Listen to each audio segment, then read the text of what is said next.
Well, howdy friends, Brian Flechsig of Mad River Outfitters and the Midwest Fly Fishing Schools, and welcome back to another one of our Q&A series. As always, we appreciate your questions.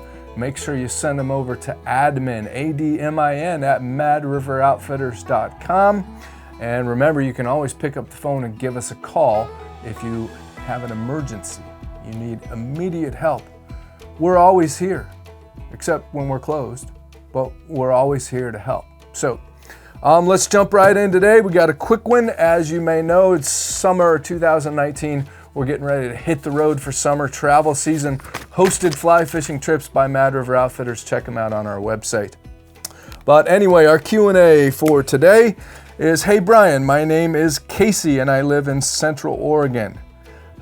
Casey, you forgot to provide your address for your free hat and fly box. So Casey, if you're watching this, send us your address. We will send you out the hat and a fly box. Anyways, Central Oregon is the self-proclaimed fly fishing mecca of the Northwest. I'm just getting into the sport and I've watched all your how-to videos. Couldn't be happier with what you guys do. Thank you, Casey. Coming from the tournament archery world, I value good, digestible information on certain subjects. So, my question is, how do you select a tippet for certain fishing? Is it based on the flies you're throwing? Ding, ding, ding. Fish you're targeting? To a certain extent. Or personal preference? No. Would love to hear your thoughts on a good all-around tippet as to not carry everything a store has at all times and a giant tackle box full of only tippet.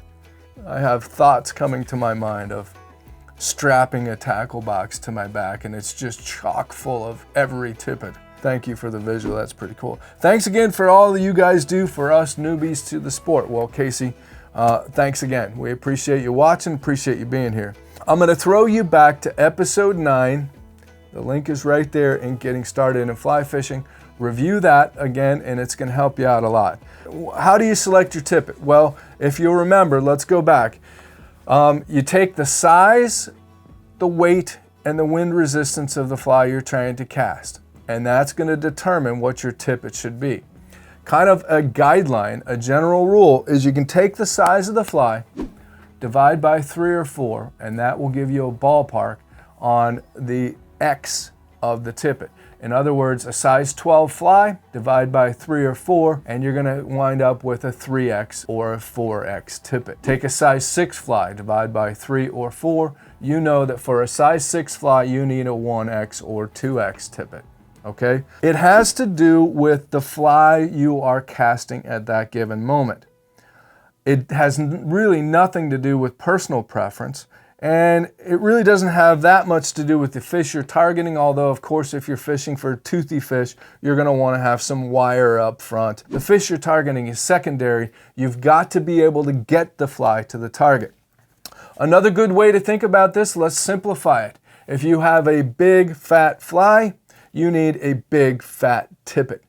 If you have a little teeny tiny fly, you need a little teeny tiny tippet.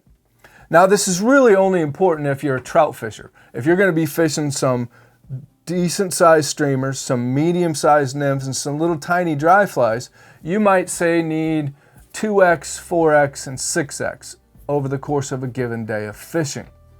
If you're a bass fisherman, if you're a smallmouth bass fisherman, you're probably going to throw everything. Every fly you ever throw for smallmouth bass, you're going to throw on 11 thousandths, which is 0X, or 12 thousandths, which is bigger than 0X. Everything. So it's not that complicated, and you don't have to strap a tackle box full of tippet to your back. For trout fishing, I'm going to use typically limp material in general, something like Orvis Super Strong, Scientific Anglers Freshwater, maybe Rio Power Flex. Whereas when I'm bass fishing, saltwater fishing, streamer fishing, I'll use something stiff like Maxima Clear, Rio saltwater, something stiffer has the stiffness to deliver a larger fly quite a bit better. Casey, I hope that helps. Remember, go to episode 9. That'll get you back on track. And then hopefully some of this information helped here, because this is so very important. You've heard me say this before. Your fly is your most important piece of gear, but it might be a tie with your leader, because if your leader isn't right and can't get the fly there and doesn't allow the fly to behave properly, then what does the fly matter? So your leader may well be your most important piece of gear, and that's something that the fly fishing industry has neglected to tell you.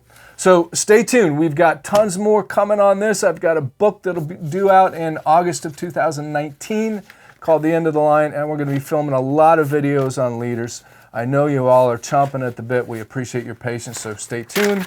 And then I wanted to do a quick follow-up from Dave.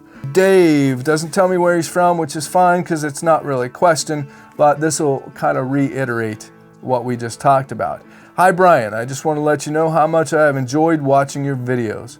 I started fly fishing some 50 years ago, and I wish there had been something like this back then. It would have saved a lot of time and frustration. I think your videos on leaders and what tippet size to use is a must-see for new as well as seasoned fly fishers. Whenever I see someone struggling with their cast or having problems with fly presentation, it is usually because the leader or tippet is incorrect for the fly size they are using. Amen, Dave. It's the most overlooked and misunderstood component of fly fishing, period. Believe me, I'm no expert, but you learn some things along the way. And I will be sure to mention your YouTube videos when I give fly fishing presentations. Best regards, Dave.